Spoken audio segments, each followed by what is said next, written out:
Viridian, The Green Guide. By Clouds. My Head in the Clouds Not Coming Down. Read by Shadow 5. Chapter 22. Return. Summary. Viridian's back, baby! Izuku squinted in the darkness of his room as he slowly switched between different camera feeds. He was feeling more confident in his hacking abilities ever since he completed his programming class, so instead of just looking up hacking videos on YouTube like he normally did during his vigilante time, Izuku decided to try hacking into some security cameras. It had taken just over half an hour to make his way into the system, but that was partially because he had to set everything up so that he wouldn't get caught. If the police figured out that he was Viridian, then they'd prevent him from going out on the streets when he got better, and that would mess up all of Izuku's plans. So he needed to make sure the hack was untraceable to hide his identity. He was kind of worried that he would have to hack into each camera individually, but once he'd gained access to the city's security system, it was pretty easy to just switch cameras around the city. He obviously didn't have access to privately owned cameras like the ones stores put in, but baby steps.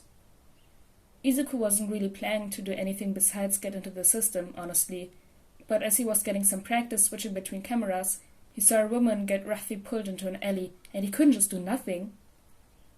It was probably the adrenaline combined with the fact that he'd already made his computer untraceable that let him hack into the HeroCom link so fast. He put on his headphones, grateful that they had a mic attached, and quickly double-checked where the issue was. What hero was the closest? Shota scanned the streets below him, searching for any signs of the drug dealers he was supposed to be catching, only to come up empty. After Hamazaki's capture and subsequent disappearance, most of the larger dealers had gone to ground. The only ones that Shota had been able to find were small fry, but he already knew they wouldn't be of any help to his investigation. It also didn't help that he'd been distracted recently. It had been weeks now, and it was looking more and more like Viridian wasn't coming back. Shota knew that the problem child wasn't one of his students, so he didn't technically have any responsibility for the kid, but it still felt like he'd failed, or like he should have done more to help him. If only he'd realized that the kid was suicidal earlier, he might have been able to. He was startled out of his thoughts by a soft click in his ear that indicated that his comlink had been opened, followed by silence. Shota frowned. He was an independent hero, so the only people who would normally talk to him over comms would be the police or sometimes other heroes requesting backup, but it would be nice if they'd actually talk to him. He could hear someone breathing on the other ends, so he knew it wasn't just his imagination. But who was it and what did they need? Hello. Shota couldn't help the annoyance that found its way into his voice. I can hear you breathing. Stop wasting my time. There was silence for another long moment before a familiar young voice blurted out. Imagine I'm throwing a marble. Shota felt himself melt from sheer relief. Viridian, is that you? He hadn't even realized how much tension he'd been holding until he heard the kid's voice. The kid was alive. He was alright. He was alive. Izuku was trying not to panic. When he'd decided to hack into the HeroComs, he hadn't thought of what he was going to say. Eraserhead was the closest hero to the alleyway he'd seen, but if Eraser suddenly heard a random voice in his ear, he would freak out and think it was a villain. Izuku wasn't supposed to have access to the comlink. Apparently, it was at that moment that Izuku's brain decided that filters were overrated, because all that he could think to blurt out was something about marbles, since that was how he normally got heroes' attention when he was out on the street.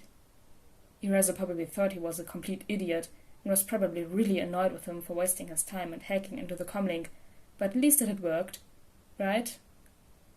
Eraser had sounded oddly relieved when he said Izuku's vigilante name, probably because it confirmed that the villain hadn't somehow gotten access to the comlink. I'm so sorry, Eraserhead. I know that I shouldn't have hacked into the HeroCom, and I'm really sorry for wasting your time. Oh, and for punching you in the face that one time, and... Eraser cut off his rambling apology. It's fine, kid. Are you okay? Izuku frowned in confusion.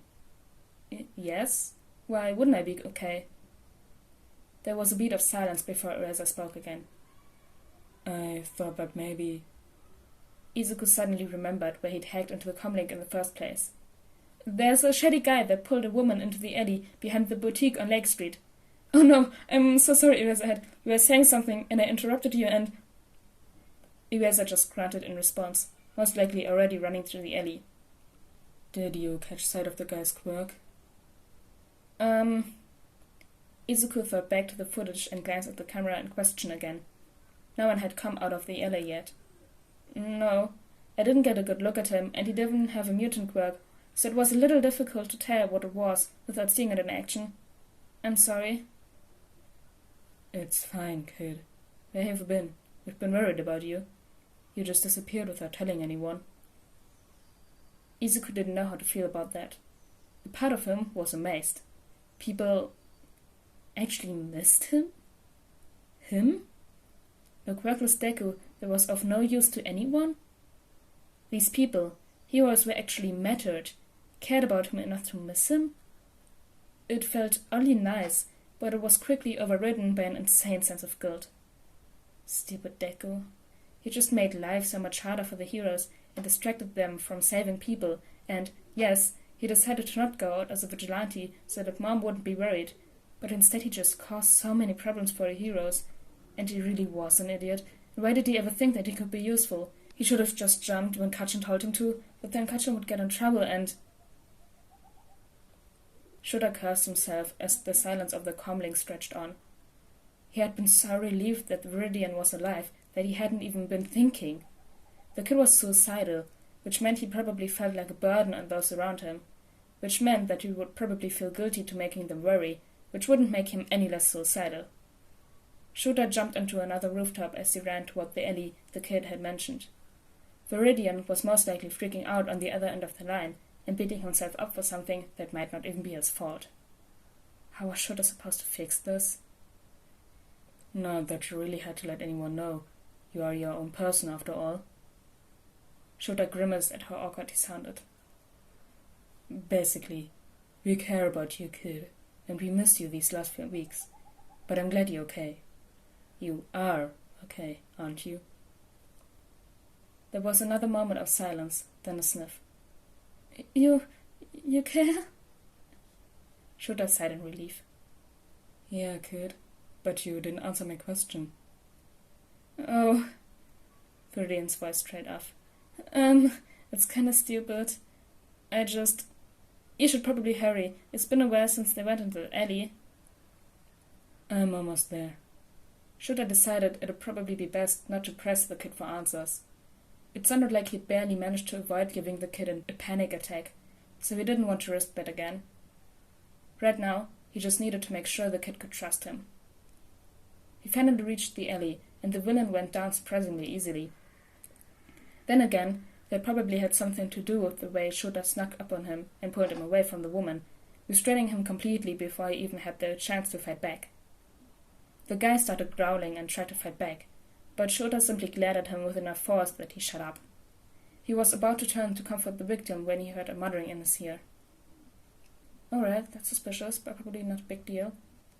Oh no, yeah, that's definitely not good. They probably have a quirk that silences alarms if the jewelry store didn't even have their lights go on when that guy threw a rock through the window. Shota gave a small snort. The kid had forgotten to cut the comlink after Shota took care of the situation. What are you muttering about, Viridian? Oh, Eraser, you're still here. I'm sorry, that was probably really annoying. It's just that there's a robbery, but I think Amplify is closer, so I should call her. Bye! And with that, the kid was gone. Shota shook his head and couldn't help the small smile on his face as he turned to the victim. The kid was alive, at the very least, even if he wasn't out on the streets. He was just about to call Tsukauchi when he froze. How had the kid known where to find this crime? And how had he gained access to Shota's comm? He seemed to have a bird's eye view of the robbery he was sending Amplifier to, so had he somehow managed to hack into the security cameras? He felt a little swell of pride. The kid really was pretty smart, wasn't he? He shook his head fondly as he connected to Tsukauchi. Hey, it's Tsukauchi. I've got a villain and victim ready for pickup on Lake Street. Oh, and by the way... Shota couldn't help the huge grin that spread across his face. Viridian's back. That was chapter 22 of Viridian the Green Guide. I hope you guys enjoyed this chapter, and I'll see you all next time. Bye!